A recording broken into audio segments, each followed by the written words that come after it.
Hello and welcome to the Consistency Project Podcast. My name is Patrick Cummings. As always, I'm here with E.C. Sinkowski. Every week on the show, we aim to simplify the science of nutrition, health, and fitness, cutting through the noise to focus on the principles and practices that will help you perform better, feel better, and live better. Thank you so much for tuning into the show. Hello, E.C. Hey, how are you? I'm fantastic. We are this week returning to a subject that we touched on all the way back in 2022. I can't believe it's that far back. But we're going to revisit the subject of GLP-1 weight loss drugs like Wegovy and Ozempic. We're going to unpack who these drugs are for, what you can expect when you start using them, and how they fit into the bigger picture of health management. And then we're also going to weave in, I think, a handful of listener questions as we do, because as I imagined, you've got people asking you about these. So like I mentioned, we talked about this first in 2022. I think we called it, I should have double checked, the weight loss drug that ... works. We were trying real hard to make you click on that episode that week. So we're going to revisit it. Maybe a little bit of background on what these drugs are and why we're kind of revisiting them now here in 2024. Yeah, well, it's been a couple of years. Definitely gotten more questions, also updated research and results and stuff like that. So that's what we're going to try to do in addition to the questions, as you mentioned. But yeah, the main drug that's gained a lot of notoriety, popularity, it is the compound semaglutide, and then it's sold under the different names that you already mentioned. So it's sold under Ozempic when it's used to treat diabetes, and that was approved for that use in 2017. And then it's sold under the name Wegovy when it's approved for weight loss, even though it's exactly the same compound, but the weight loss application was approved in 2021. And as you mentioned, that these drugs are known as GLP-1 receptor agonists. There are more than GLP-1 receptor agonists besides semaglutide, so it's a class of drugs. And basically, it just acts like the hormone GLP-1, which is short for glucagon-like peptide 1, which is released from the gut after eating. And so once this hormone is released, it helps slow down transit time, which of course is going to help keep us full, but then it also acts on the brain to promote these feelings of promote these feelings of fullness and to reduce hunger and cravings. It also increases insulin production. And so that's how it helps diabetes, because it's going to help reduce blood sugar, even if there isn't the corresponding weight loss in some of the other GLP-1s. So the problem with our natural GL1 production is that it just doesn't last very long in the body. And so with these man-made compounds that will work in a similar way, it lasts much longer. And so this is why one of the common ways that people take it, it's like a weekly injection, because that's how long it can last. And so this decrease in hunger and appetite is the way that it really helps people get in that caloric deficit and ultimately lose weight. It's become so popular because they are remarkably effective. You know, there's reason for its popularity. And I think our audience knows that we're pretty into this diet and exercise thing around here. Mm-hmm. But as we discussed in the first episode we did on this, like if we look across society, diet and exercise is like a wide scale solution is not going very well. You know, there was a recent article that I'll put in the show notes. It looked at the probability of being able to lose 5% of your total weight in a year, and they put that estimate at 1 out of 10 people. So said another way, if somebody is 200 pounds and they have a 10% chance of losing 10 pounds this year, and that often isn't all the weight that they want to lose. You know, so as much as diet and exercise can work, it's not working very well. And on that podcast, we talked about some of the biological reasons and briefly, very briefly, that the more weight somebody puts on, especially once they're in the obese category, the harder it is to lose because of the hunger and cravings that accompany that weight loss. Now, I guess the good news here, the silver lining, is even those small changes in weight, that even a 5% weight loss can improve somebody's health outcomes, which is awesome. We don't need to lose a ton of weight to see some health benefits. But again, on a large scale, when looking at getting people into a healthy weight range, it is worth the question of, do we have a better solution? And so, yes, exercise and diet is a solution, but is there something with a better success rate? Controlling the food environment certainly is a potential option. And of course, now it's these pharmaceuticals. And so what they're showing is that they're showing on the order of a 15% weight loss. So again, compared to diet and exercise, maybe a 5% that we see people can maintain, these drugs are showing a 15% weight reduction. Not as good as bariatric surgery, which is close to 25 to 30%, But certainly that increase in weight loss explains why 9 million people were prescribed these drugs by the end of 2022. And we've seen a 300% increase over 2020 to the end of 2022 in their use. Okay, got it. So we're going to kick off with a listener question, but we're going to start talking about the kind of who is this good for? Who is this right for? And here's the question. We don't have a name for it, but here's the question. I'm in the obese body fat range, muscular, and in perimenopause. I'm 5'6" and 200 pounds. I don't want to lose too much muscle because of the menopause, but also don't want to have so much fat. I'm very active, so I hate living in a deficit and don't tolerate it well or long enough to get results. I have never had success with recomposition. Would GLP-1s be a good fit for me? Yeah, I think that first part is addressing who is semaglutide prescribed for. And there's really three categories. The first is, of course, if they have type 2 diabetes. So semaglutide might be one of the drugs by itself or in combination to help manage blood sugar. And then there are two indications for weight loss. The first would be if they're in the overweight category. So that means their BMI is higher than 27 and they have a weight-related complication like high blood pressure. So they have to have some sort of health problem in addition to being overweight where they might be prescribed this. And then the other weight indication would be if the person is obese, which is the BMI over 30. And at the weight and height that was listed in this, 5'6", 200 pounds, as they noted, they are in the obese category. So that would be an indication that semaglutide could be an option for them. Now, whether or not it's a good fit for this individual specifically, of course, that's going to be best answered by their doctor. There are risks with every pharmaceutical drug that are best answered by looking at the individual, their context, their family history, that type of stuff, as well as insurance concerns, right? This is an expensive drug. It's not always approved. So I just can't sort of make a blanket statement like, yes, this is good for you. But certainly based on the height weight stats, yes, you are a potential candidate for who this drug is prescribed for. Now, I do also want to touch on that comment about muscle mass and muscle mass loss. So the degree of muscle mass loss depends, of course, on different factors. It's never one thing. The caloric deficit is a big one. You know, the larger the deficit, the more we can expect some of the weight loss is going to be muscle mass loss. And these drugs put people in a large caloric deficit. That's why they're so successful. So it's inevitable that some of the weight loss will be muscle mass. Now, you can counter that to some degree by doing resistance training, which it sounds like this individual is doing, and also eating a high enough protein intake. Of course, the 0.7 grams per pound is a good place to be. That's going to help bias it as best possible that the weight that comes off is as much fat as we can make it. And it's okay that it's not going to be only fat loss, because the end result of this is that you can still be muscular and yet you're going to be more healthy because you have an overall better body composition. And that's what this recent review paper by Bicot, I guess, in the show notes, that while people lose some lean mass with these drugs, more fat mass is lost than lean mass. So the result is a better body composition.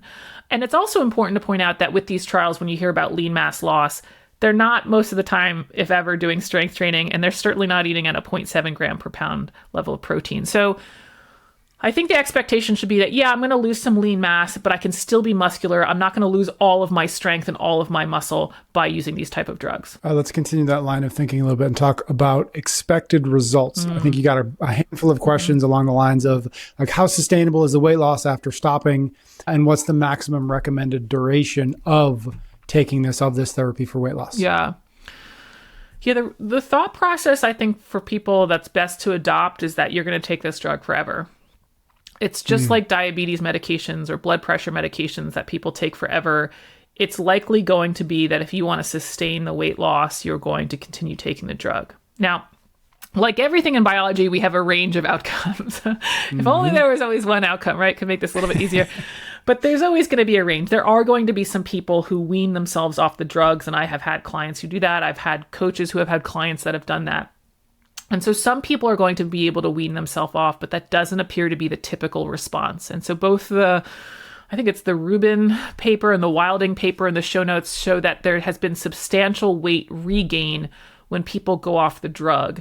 And just giving one example, that Wilding paper, basically people were on semaglutide for about 68 weeks, and then they were taken off the drug. And by week 102, so 40, 50 weeks later, not even a year later, they had regained 2/3 of the lost weight. And so their net loss overall, after going on and off the drug, 5%.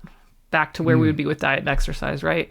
So the evidence is that typically when people go off the drug, they're going to regain it. Because again, remember that this drug is being prescribed for obesity, which is a chronic disease. It's not about a vanity weight loss drug. And so it's very likely that once you're, in this obese category, the hunger hormones, the cravings are dysregulated enough that you are going to need this medication in the long term.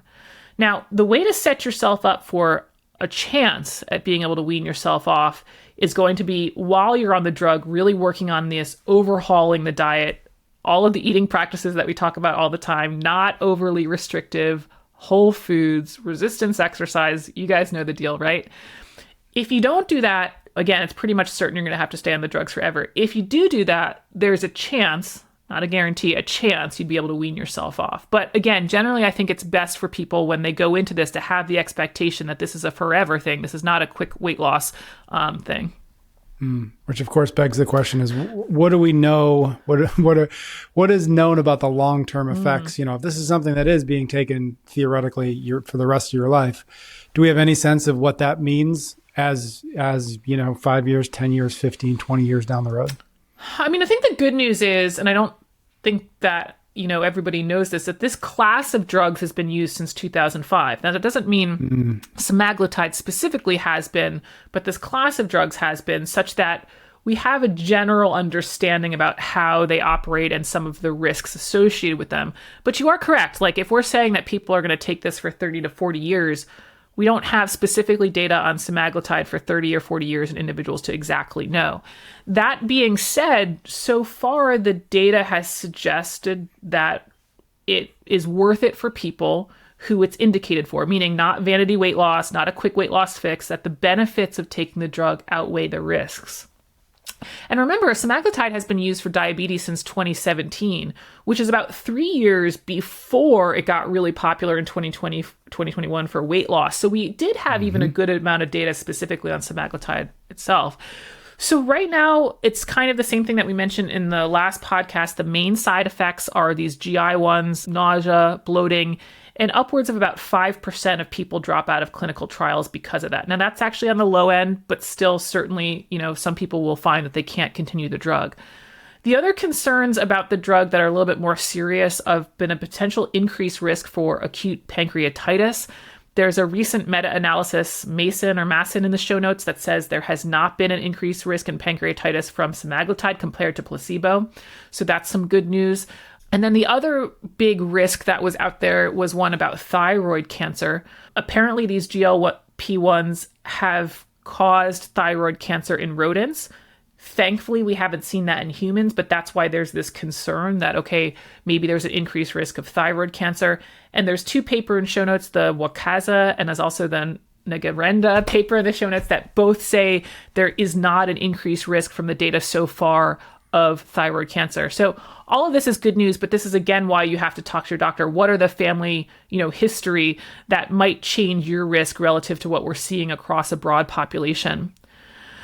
I think with all of this, though, like, people want this guarantee that this stuff is perfectly safe, and we always have to counter that with understanding the risk of continuing life with obesity is a risk, right? Like, by having obesity, there's an increase in health risk. And so is the potential benefit that we get worth those other potential risks, like the GI effects or whatever it may be? And so far, again, the answer seems yes. The other thing that's really promising, this was published last year, I think it's the Linkoff paper in the show notes, that they were looking at cardiovascular outcomes in obese patients who did not have diabetes, but they did have cardiovascular disease. And they found a reduced incidence of death from cardiovascular events and a reduced incidence of heart attack and stroke. And so this is a great example of, like, hey, some of these benefits are really worth it for people because they're able to decrease things like heart attack, right? Even if necessarily, all of the weight doesn't come off or something like that.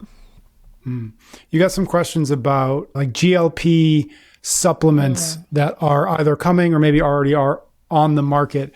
Any thoughts on or any research on if there are alternatives to these drugs that, I don't know, maybe they're safer, maybe they're less expensive, maybe they're fill in the blank? Yeah.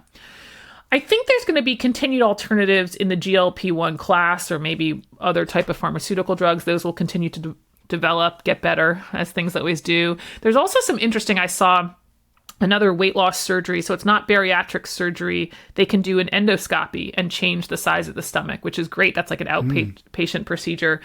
And so I think all of that stuff will continue to evolve, which is awesome. But yeah, there's been a lot of ruckus about GLP-1 like supplements. And no, I wouldn't really consider those alternatives to the drug. I mean, I can assure you, if any of these supplements had any of the same results as semaglutide, right, everyone would be using it. Like, there's a reason why we're using the drugs and we're not using the supplements. The most common one I think that people hear about is berberine. It's a plant extract. It actually comes from a variety of plants. Now, I did find 2 meta-analyses about berberine and weight loss. One found no reduction in body weight, and one found a reduction of 2 kilograms, which is interesting. Okay, you could say, well, maybe it drove some weight loss. Interestingly enough, I'm taking a course right now in the gut microbiota for my own continuing education, and we were just literally talking about berberine and the potential of long-term effects of taking it negatively on the gut microbiota. Now, whether or not that actually results in some really terrible clinical health outcome long-term, we don't know. But this is one of the reasons I caution people about taking just random supplements, random herbal supplements with no real reason or direction. It's just sort of like, we don't know the long-term risks of that either. So even if we were to say, okay, cool, berberine's going to knock 2 kilos off the person, I can assure you, you can do that level of weight loss with diet and exercise. So I'm not going to recommend a supplement over diet and exercise. So right now, the best supplement outside of bariatric surgery or taking semaglutide is diet and exercise. No surprise. Okay, well, the obvious question is you've pronounced this 2 different ways. What's the right way? Semaglutide, or what was the other one? Semaglutide, but I always, when I see it in my mind, I think semaglutide. I only say it the way I do because that's how you say it. I know, I flip-flopped a bunch now. So now I have to retrain myself as well. Okay, you mentioned diet and exercise. Obviously, we've got to talk about that a little bit. Actually, I think part of the impetus of this conversation is I sent you an interview with an author who just came out with a new book. His name is Johan Hari. I think the book is called The Magic Pill. I believe you've read it. So like, is this really the magic pill? Where does diet and exercise fit into this conversation? Yeah, it's a cool book and I recommend it. I don't know if I would put it on my list because it's such a specific topic, not related to nutrition, but I do. I think the author, he did a really good job of sort of weighing the pros and cons and explaining why obesity is not a simple problem to solve. There's always limitations of mainstream books, but I thought it was really good. And it was interesting because the author himself, he's taking Ozempic. And so he's kind of going through his experience as he's learning about all of the different complicators of obesity and why it's such a difficult problem. But yeah, I mean, to sort of answer this idea, is this the magic pill? I think the answer is there is no magic pill for obesity. And I don't think semaglutide is the magic pill per se either. I was looking through research for this podcast. I came across this quote that I just was like, oh my God, that's brilliant. It's by Dr. George Bray. He's an early pioneer in obesity research. And the quote is, obesity isn't rocket science. It's much more complicated. And I think the more that you think diet and exercise alone will reverse our obesity epidemic, likely the fewer clients and people that you have worked with. You kind of have a limited scope of the problem and how hard this is once somebody is in the obese category. I'm sure many people who listen to this podcast follow Dr. Spencer Naldowski. He's a doctor who specializes in obesity. And I thought the way that he presented it somewhere on social media, I think it might have been stories or something, was so helpful. He pointed out that if somebody can eat whatever they want and not gain weight, we're all quick to say, oh, they have good genetics, right? Yet if somebody eats whatever they want and they become obese, many are quick to say, oh, it's laziness and lack of willpower. So where is the acknowledgement in that of the role of genetics in that outcome? And really, it's genetics in combination with our food environment that is the problem, which explains why we didn't have this 50 years ago. The environment wasn't there to be the trigger for their genetics. Now, I'm not trying to say that we have no role in our outcome, but it is to be aware and open enough that if we're really interested in helping people and solving this thing, we are going to need something besides diet and exercise in many cases. And for some people, it's going to be these drugs. Now, that may sound at odds with what we talk about all the time. And I don't think it is, because diet and exercise, as we recommend here, is good for everyone. It's that the magnitude of the benefit it brings to your health will vary. For some people, diet and exercise is your magic pill. That's it. Now, for people who would qualify for this drug, whether or not they're obese or diabetic or overweight with a medical complication, diet and exercise is one of the magic pills. It's going to have health benefits regardless of the weight loss. And again, even if you lose 5% and you're in those categories, you're going to reduce your health risk. So that's huge. Even if you don't achieve whatever social media portrays as the physique to achieve, right? And then for a small percentage of those people, they will be able to use diet and exercise as their only magic pill. But for many people, these drugs provide another tool for people to further reduce their health risk beyond what we've found diet and exercise to do on a large scale. A couple more points. I know that was the title of the book. I get it. I don't love the term magic pill because I think it implies this drug just transformed people overnight to the perceived, again, social media physique ideal, and that your life will just be perfect. And the first thing on that was the average performance, again, of these drugs is 15% weight loss. So if we take that example person who wrote in with their question at 5'6" and 200 pounds, at 15%, this means they get down to 170 pounds and they would still be considered overweight. Now, I want to be clear, this isn't meant to downplay the health benefits of moving out of the obese category. But the point here is that many people will plateau at a weight that is higher than, okay, now I am, the ideal physique or something like that. They might even plateau, very likely to plateau at something that would be higher than the healthy weight category. And so I think it's just really important to help people set expectations around this, about where this drug can take them, right? If it's indicated for them. But the other thing is too, that I don't like at a magic pill is also the other effects on your life besides your weight. And this was probably the part I loved about the book the most. So there was this chapter in the book called What Job is Overeating Doing for You? And it took a look at the reasons of why we overeat, a lot of which are emotional. And the author found that, or has found on Ozempic, I'm not actually sure if they're still taking it, is he didn't say that he was depressed in a clinical sense, but he certainly found that he was just more like melancholy or blue overall. And what was super interesting is a listener wrote in with this same exact experience without me sort of ever saying like, hey, has anybody had this, right? They found that their personal relationships had been negatively impacted by weight loss because eating was a big part of the relationship. It's kind of what they did and how they connected and all of that stuff, and they felt good. And the author even describes that, how eating is a part of their life and feeling good, and that he was having a hard time dealing with emotions because food was that outlet, right? And as a way for him to feel happy and also to deal with the emotions. And so it kind of brings us back to the psychological aspect of food and eating, and that losing weight might not actually result in any more happiness, despite how much social media, puts out their ideals of what it will do for us. And so I think critically examining your situation from that angle, like what is overeating doing for me? Because dealing with that trauma or the emotions or whatever part it is of your relationships and understanding its role there is really going to be a linchpin in diet and exercise being, quote, a magic pill, as well as even these drugs being, quote, a magic pill. Yeah. It reminds me of, and we've talked about it a few times here on the podcast, but the list of the 10 determinants of healthy aging, it's purpose, it's community, it's lots of things. And I think that all feeds into it. Totally. Pun intended. Yeah. I do have one big question, and maybe it's too big for this particular conversation, but I'm really curious if you've been able to pull any lessons out from the folks inside of the masterclass who have been able to wean themselves off.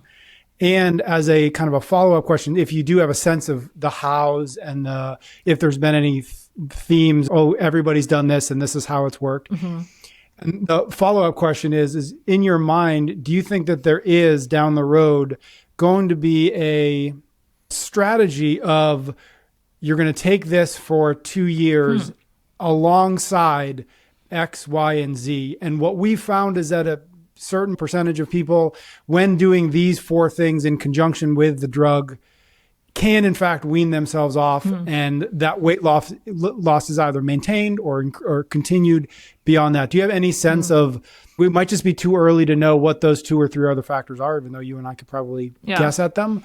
So that was a lot, but anything in there? Yeah, I mean, that would be great to have some sort of long-term protocol of what this could look like. Now, here's the other thing. Do we need a long-term protocol if these really prove out to be quite safe in the long term? But I love the idea of like, okay, here's the best way to potentially wean yourself off, and it would be these various factors. Again, so far it doesn't look to be that way, but yeah, the people that I know, I will say it hasn't been 100-pound plus weight loss. It's been probably in the 40 to 50-pound realm. And yeah, they followed the 3 pillars type method approach, where we're really relying on whole unprocessed foods to fill us up and make us feel satiated. We're relying on protein, and then we aren't being overly restrictive. And so I think those, again, are going to set people up for the best chance of success to be able to do that. And I would, again, of course, throw resistance exercise in there as well. If we can increase that lean mass, we're going to increase the calories you need and then decrease the amount of deficit that you have to put yourself in. So I think some of the stuff that we talk about all the time will be there for sure. But yeah, it would be really cool to kind of have a really specific protocol on that if it turns out that that's possible. I even think so much as, using those, and I'm obviously just making up a time, 2 to 3 years of taking it, where an individual can really learn not only the habits that you talk about all the time, not only the strategies that you do in the 3 pillars, but even so much as like, here's what it looks like to really control your environment to the degree that you can. Because it's something you talk about all the time. It's like, and you mentioned it today, like there's a reason that this wasn't really a problem 50 or 60 years ago. It's because the environment we are in is different.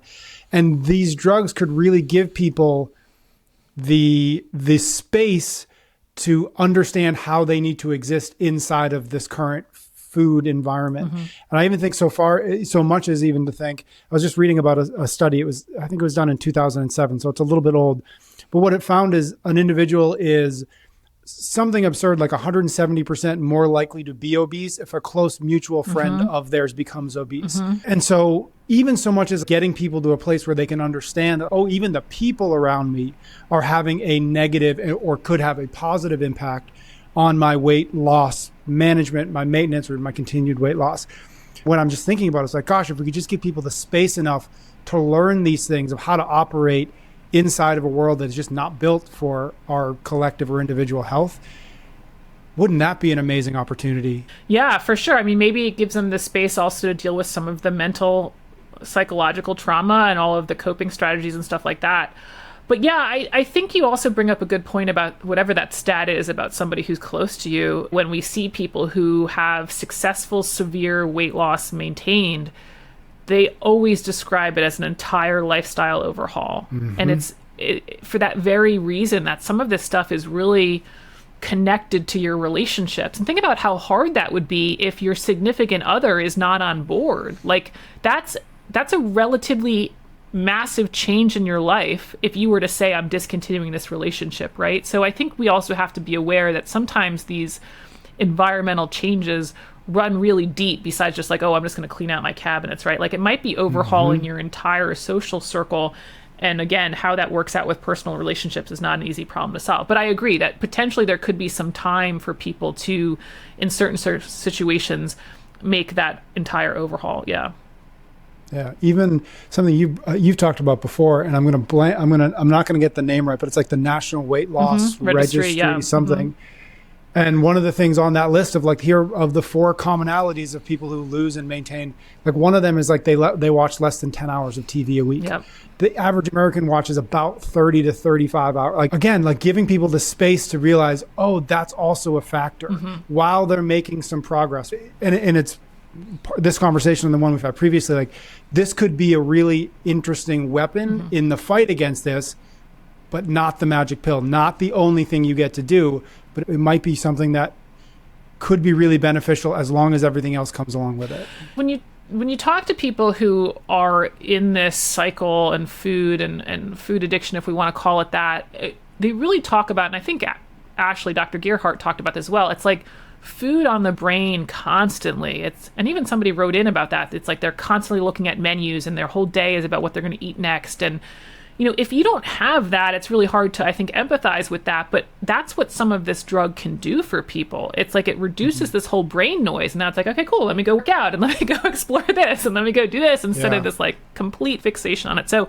I think it's a really interesting idea. And I think, again, we'll just have to see. Time will tell what people are able to do with the drug and in terms of weight loss maintenance. Yeah. All right. Thank you so much, EC. Thank you, everybody out there, for listening to the show. Thank you for your ratings and your reviews. Thanks for sharing the show with your friends. and your colleagues. We appreciate it when we see it. EC and I will be back next week for a brand new episode of the Consistency Project podcast.